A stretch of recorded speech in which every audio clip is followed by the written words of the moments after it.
सर्वेक्षण 2022 के तहत कराई गई प्रदेश स्तरीय त्रैमासिक रैंकिंग में जबलपुर को प्रथम एवं इंदौर को द्वितीय स्थान प्राप्त हुआ है। जबलपुर नगर निगम को 6 लाख रुपए का अवार्ड प्राप्त हुआ है, जिसके चलते कर्मचारियों में उत्साह की लहर है। जबलपुर नगर निगम को प्रदेश स्तरीय त्रैमासिक रैंकिंग में प्रथम स्थान प्राप्त होने से अधिकारियों एवं कर्मचारियों में उत्साह की लहर है। इस उपलब्धि के लिए जबलपुर नगर निगम को प्रदेश सरकार ने 6 लाख रुपए का अवार्ड भी प्रदान किया है। 6 लाख रुपए हमको मिला है। अभी पिछले महीने में त्रैमासिक हर 3 माह में जो है रैंकिंग होती है प्रदेश के सारे नगर निगम नगर पालिकाओं की, तो उसकी रैंकिंग हुई थी प्रदेश में, तो उसमें जबलपुर नगर निगम नंबर 1 पे आया है और उसी के रूप में जो है प्रदेश सरकार ने जो है 6 लाख रुपए जो है नगर निगम जबलपुर को दिए।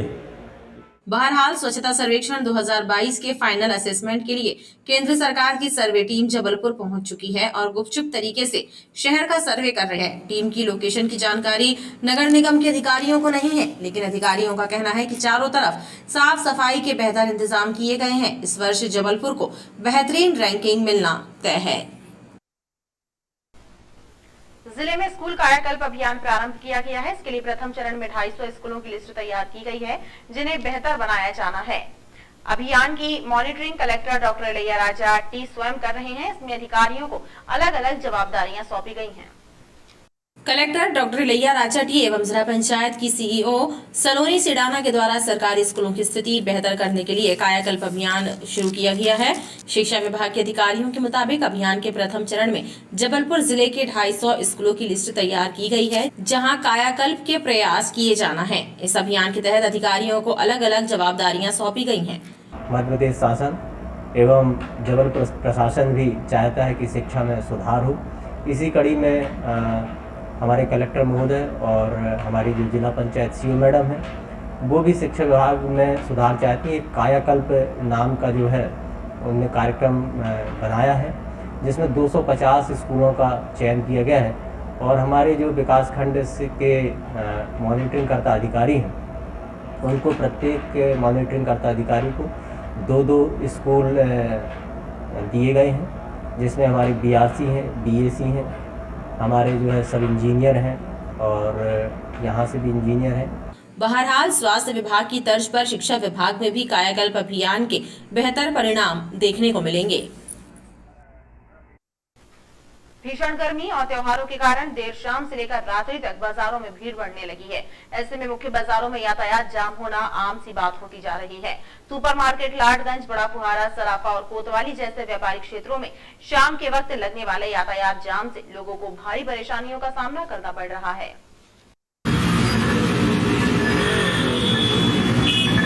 भीषण गर्मी के कारण बाजारों में दिन की बजाय रात में चहल पहल बढ़ गई है। त्योहार के कारण लोग शाम के वक्त खरीदारी करने घरों से बाजारों की तरफ रुख कर रहे हैं। ऐसे में मुख्य बाजारों में जहां भीड़ बढ़ती जा रही है, तो वहीं ट्रैफिक के बढ़ते दबाव के कारण जाम के हालात भी निर्मित हो रहे हैं। सुपरमार्केट से लाडगंज, बड़ा फुहारा से कोतवाली जाने वाले मुख्य मार्ग पर यातायात का दबाव बढ़ता जा रहा है। ऐसे में वाहनों की लंबी कतारें लग रही हैं और लोगों को घंटों जाम का सामना करना पड़ रहा है। बावजूद इसके इन क्षेत्रों में यातायात व्यवस्था को सुचारू रखने स्थानीय पुलिस और यातायात विभाग कोई ठोस कदम नहीं उठा रहे हैं, जिससे आम जनता परेशान हो रही है। सराफा बाजार में हमेशा दिन हो या सुबह के टाइम हो या दोपहर के टाइम हो या शाम के टाइम हो, हर टाइम यहाँ पे 2-2, 3-3 घंटे के लिए जाम लगता है। कई बार थाने पे कुछ आते हैं पुलिस वाले, थोड़ी देर जाम उसको अलग कर देते हैं, उसके बाद चले जाते हैं। ना ही यहाँ पे ट्रैफिक की किसी प्रकार की कोई व्यवस्था है कि किसी ट्रैफिक पुलिस वाले को यहाँ पे लगाया जाए। उनकी ड्यूटी सुबह से जो ड्यूटी लगती है वो ड्यूटी कराई जाए, जिसमें यहाँ पे जाम से हम सब व्यापारियों को निजात मिले। ऐसी किसी प्रशासन से हम अनुरोध करते हैं। इन व्यवसायिक क्षेत्रों में सड़कों के आसपास लगने वाले अघोषित ठेले और दुकानें भी यातायात को बाधित करने में सहायक साबित हो रही हैं। मध्य प्रदेश में किसान की आय दोगुनी कैसी हो, इसके लिए सरकार लगातार प्रयास कर रही है। इसी के तहत भारत सरकार के खाद्य प्रसंस्करण मंत्रालय के द्वारा जबलपुर में कार्यशाला का आयोजन किया जा रहा है। 16 अप्रैल को जबलपुर में आयोजित इस कार्यशाला में केंद्रीय मंत्री प्रहलाद पटेल भी शामिल होंगे।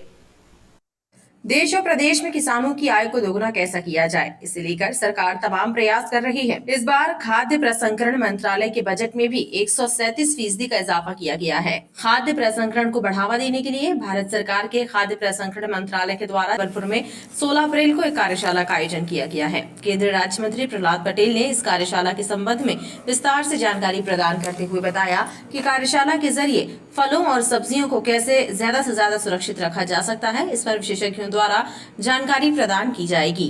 इसके साथ ही किसानों, उद्योगपतियों और व्यापारियों को खाद्य प्रसंस्करण की सभी योजनाओं से अवगत कराया जाएगा। जो खाद्य प्रसंस्करण में रुचि रखते हैं या उसमें डाइवर्ट होना चाहते हैं, उन सबको इस कॉन्फ्रेंस में आमंत्रित करता हूँ और ये भी आग्रह करता हूँ कि ये एक तरफा नहीं होगा, ये संवाद का कार्यक्रम होगा कि राज्य स्तर पर कोई कठिनाई प्रोजेक्ट को लगाने में है तो वो प्रश्न के जवाब भी उसमें होंगे। बैंक से अगर कोई कठिनाई आती है तो उनके भी प्रश्नोत्तर हो सकते हैं। भारत सरकार की कंप्लायंस में अगर कोई कमी लगती है तो उसको भी हम कर सकते हैं। और इसलिए मैं मानता हूं कि ये तमाम देश भर के जो एक्सपर्ट दिन भर के लिए जबलपुर आएंगे, उसमें आसपास के हमारे जिलों के प्रतिनिधि और विशेष करके जबलपुर के आसपास के क्षेत्रों के लोग जो खाद्य प्रसंस्करण में अपने कदम आगे बढ़ाना चाहते हैं, उन वो सब दिन भर की इस कार्यशाला में उपस्थित हो, यही निवेदन करता हूँ।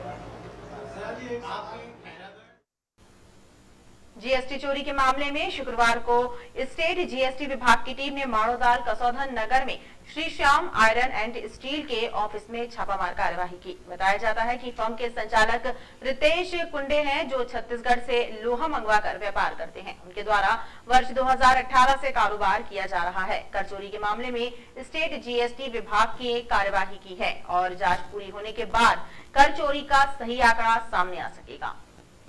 जबलपुर में स्टेट जीएसटी विभाग की टीम ने माणोताल कसौधन नगर में स्थित Shri Shyam iron and steel firm के ऑफिस पर छापा मारकर चोरी के मामले में जीएसटी विभाग ने कार्यवाही शुरू की। विभाग के अधिकारियों ने बताया कि फर्म के संचालक रितेश कुंडे हैं, जो वर्ष 2018 से कारोबार कर रहे हैं। उनके द्वारा छत्तीसगढ़ से लोहा मंगवाकर सप्लाई किया जाता है। विभाग के अधिकारियों की माने तो इनके द्वारा बड़े पैमाने पर कर की चोरी की गई है, जिसे लेकर छानबीन की जा रही है। जाँच पूरी होने के बाद ही कर चोरी का सही आंकड़ा सामने आने की उम्मीद है। ओमती थाना क्षेत्र नौदरा ब्रिज के समीप स्थित चिल्ड्रन बुक हाउस में नायब तहसीलदार सहित अन्य शासकीय कर्मचारियों के साथ अभद्रता करने वाले बुक हाउस संचालक और उनके रिश्तेदारों के विरुद्ध प्रकरण दर्ज करते हुए ओमती पुलिस ने 3 आरोपियों को गिरफ्तार किया है। शेष फरार आरोपियों की पुलिस सरगर्मी से तलाश कर रही है। ओमती थाना क्षेत्र नौदरा ब्रिज के समीप स्थित चिल्ड्रन बुक हाउस में कार्यवाही के दौरान नायब तहसीलदार और अन्य शासकीय कर्मचारियों से अभद्रता, झूमाझटकी और मारपीट करने के मामले में पुलिस ने 3 आरोपियों धनेश वर्मा, हर्षित और शशांक श्रीवास्तव को गिरफ्तार किया है।